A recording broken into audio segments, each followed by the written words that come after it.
Shazam! Shazam! It's not lighting up. So,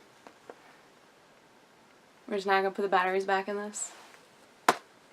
It's supposed to light up. Okay, so, this is Cinema Figures. I'm your host, Caitlin.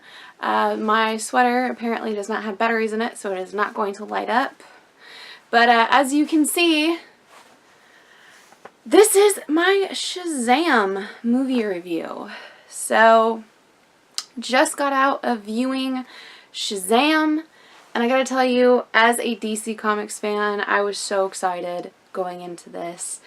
I was kind of on the fence at first when I heard the casting choice, and then they started releasing all these different promos, all these different trailers, and I was like, that looks awesome.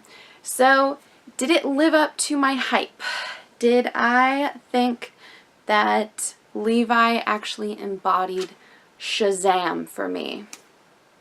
Yeah, he did an amazing job throughout. I gotta tell you, it was so much fun seeing him and all of the different things. Yes, it is very cheeseball, so if you don't like cheesy films, you probably won't like it, but that's who Shazam is. I mean, he's a teenage kid that turns into a superhero. That's Billy Batson and Shazam. I was really concerned about them not portraying Billy Batson properly, or not being able to have the Shazam Billy Batson kind of equal out properly. But I gotta tell you, I loved it. I think Levi did an amazing job throughout this entire film. The child cast, all of the Marvel family, Shazam family, depending on what you actually want to call them. They're the Marvel family. But I think they all did spectacular. The little girl playing Darla was the cutest thing in this entire film. The kid they had cast as Freddy did a phenomenal job in the role. I loved all of the different Easter eggs to other DC properties. The bullet from Superman, all of the newspapers that Freddy had saved throughout were a really nice touch. The references to Batman with the replica Batarang was really awesome.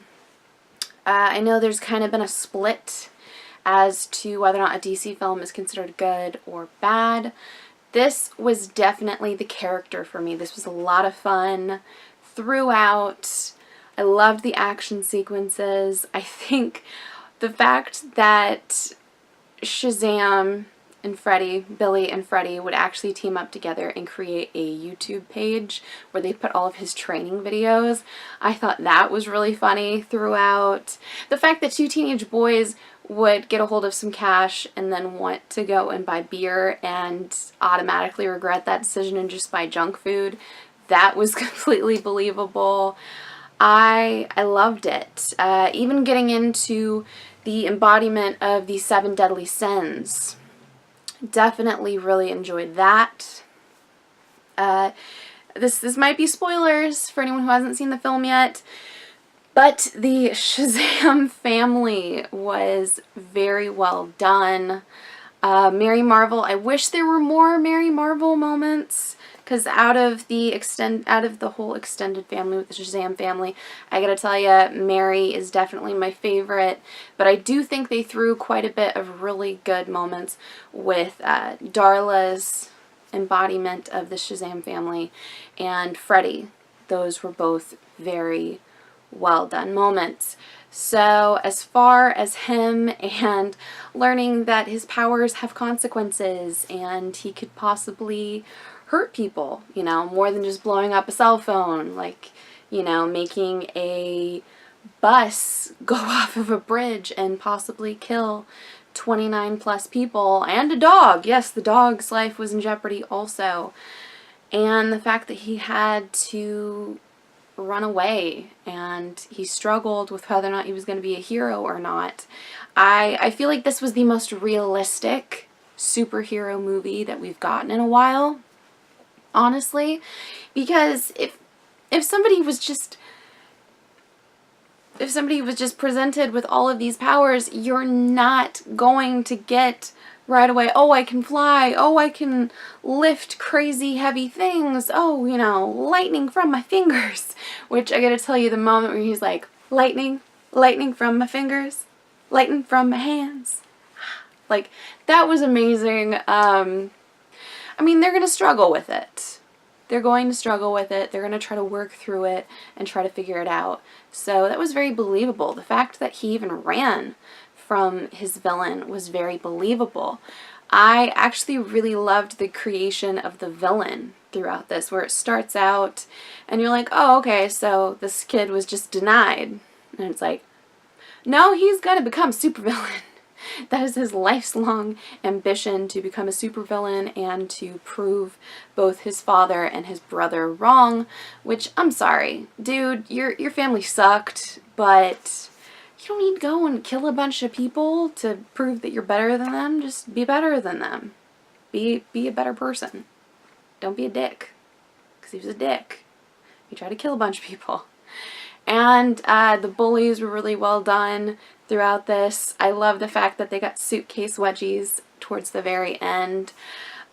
We did get a cameo from another superhero in this towards the very end. Yeah, it's been spoiled by the internet. Yes, Superman is involved in this. You get to see him from about here down. So you see the suit, which, very clever. I know there's a lot of things going back and forth with casting there and with casting with Batman right now, with the DCEU kind of hanging and, you know. But I think that was very smart. The fact that it's like, oh yeah, you get Superman. Oh yeah, you know, we might get Shazam and Superman actually teaming up together to fight Black Adam at some point, like they did in the animated movie. That would be my dream. Please make that happen. But the end credit scene with the drawings was really, really cute.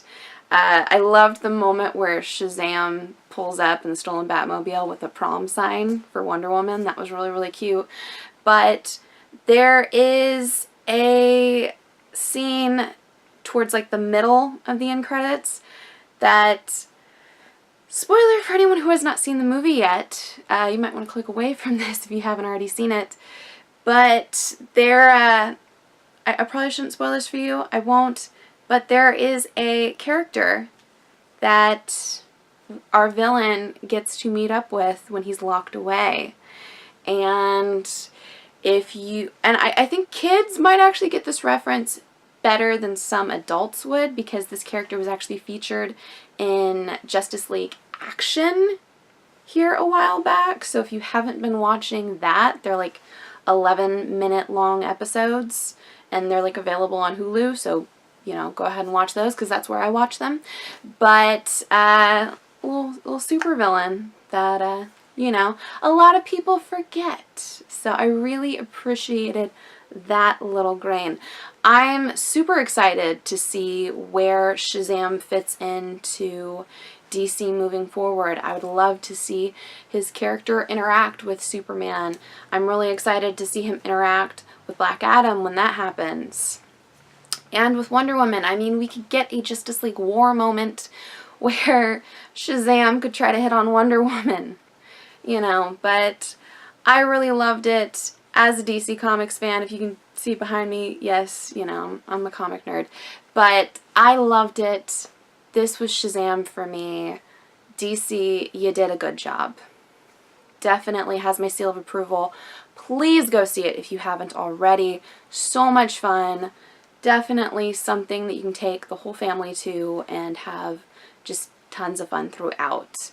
So that's it for this episode of Cinema Figures. Please do give me a like if you like this video. Comment below and tell me whether or not you saw Shazam and whether or not you liked it as much as I did.